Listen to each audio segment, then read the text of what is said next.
ก่อนเกิดเบลก่อนนะลูกมักเจ้ากับเบลก่อนสาธุสาธุอาจารย์จะมานะเจ้าสาธุเอาเจริญปอนโยมแม่ปราณีบ้านห้วยฮีนึกว่าจำเจิมได้เลยเฮ้แน่แน่ไผจะจำได้อีแม่จำตุ้ลุมได้นะกะอันอย่างก็แม่จะบอกว่าแม่ลำดวนเพิ่นจะเอาอันหนึ่งเลยเจ้าแม่ลำดวนแหละลำดวนสีร้อนไซแม่ลำดวนหนึ่งสังเนาะเจ้าแม่ลำดวนสีดอนชัยเป็นยังใจเย็นๆกะหลายสังอยู่ฮะเนี่ยเดี๋ยวรอถูกแก้กันเดี๋ยวก่อนแม่ลำดวนน้ำสกุลอย่างสีดอนชัยแม่ลำดวนนี่น้ำสกุลก็ใช่หนึ่งก็วงชัยมันใช่กะใช่เจ้าเดี๋ยวก่อนเด็กสีดอนไซไปก่อนสีดอนชัยจำได้เจ้าอยู่ไกลกันเนาะจ้าวันนี้แต่ว่าอยู่ไกลกันอยู่จ้าแม่เจ้าไว้ค่ะเจ้าขอบคุณอีแม่เนอะเจ้าถ้าว่างวันฮือจะไปบ้านห้วยฮีปินทบาทเจ้าแต่แม่กำลังอยู่บ้านจ้ะนะจ้าอีแม่อยู่ไหนเดี๋ยวอยู่บ้านเนี่ยแต่แม่ไปงานการมันเนี่ยไปงานการนักก็มันนักเลยตักแดดนี่กะดูโอ้ยอินดูลกหอมเฮียก้าลกหอมเฮียก้าแหละเจ้า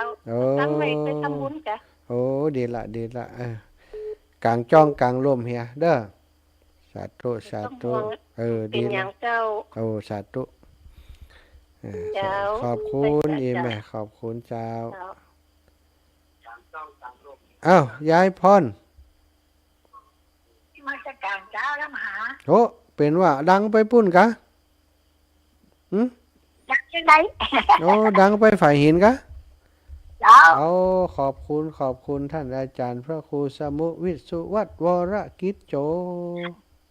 ว่าใช่หินเนี่ยกันชดก้อยจะดีไม่ย้ายพรเอาหนึ่งสังจะกี้อาถรรพ์มหานะเอาพระชีอ่ะจบแล้วมหาสมชาติออกเนาะสาธุแม่ศรีสุรินทวงศ์แม่ยายพรขอบคุณเด้อ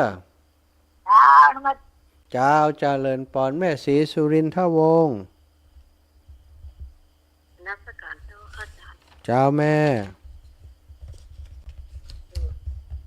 หอม500เนาะอีแม่หอม500น่ะกึ่งสังเนาะอีแม่ได้กับอีแม่หอมรวมกับแม่อุ้ยอินแม่ทราบชาเมืองเอาโดยกันนี้แม่อุ้ยอิน500อีแม่500จับเบ๊ะแม่ศรีสุรินทวงศ์แล้วไม่โอนไปทีหลังเด้อเจ้าได้แม่ก่อยโอนมา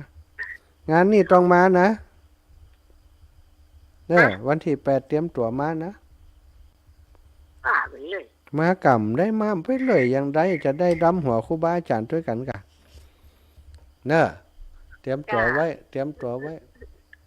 ให้ลูกบอกกันก็ได้ลูกใครให้มาน่ะใครให้มาหันครูบาอาจารย์ปะขึ้นสีขาวด้วยกันกะเนาะเตรียมตั๋วเตรียมใจไว้คิดไว้เพื่อจะได้มากะ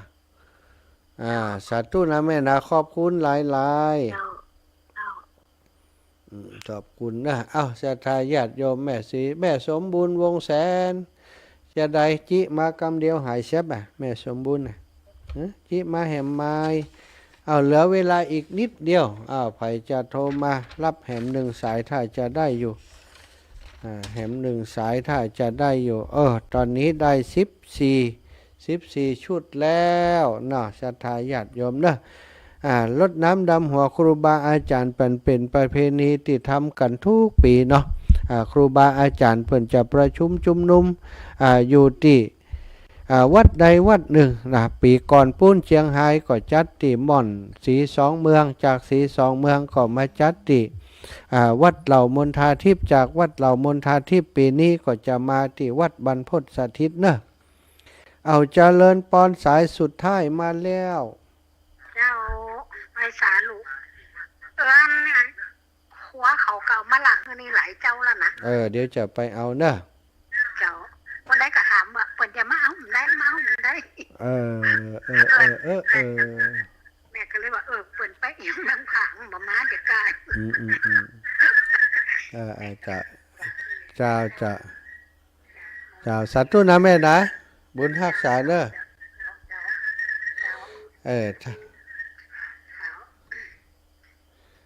ถ้าเฮาเปิดวิทยุโดยมันจะเสียงอย่างอ่ะสตามันจะดังว่องๆอย่างนั้นค่ะ แม่มันนี่เลยเด้อ เจ้าแม่ แม่ปลอดภัยแล้ว โอ้ดีโอ้อีกอ่ะข่าวดี จ้า สาธุเวลาหมดเวลา แม่เป็นกำลังใจเด้อ ขออำนวยพรให้ศรัทธาสาธุชนคนดีทุกท่านทุกคนอยู่ดีมีสุขอายุมันขวัญยืนเด้อจัตตารโอธรรมาวั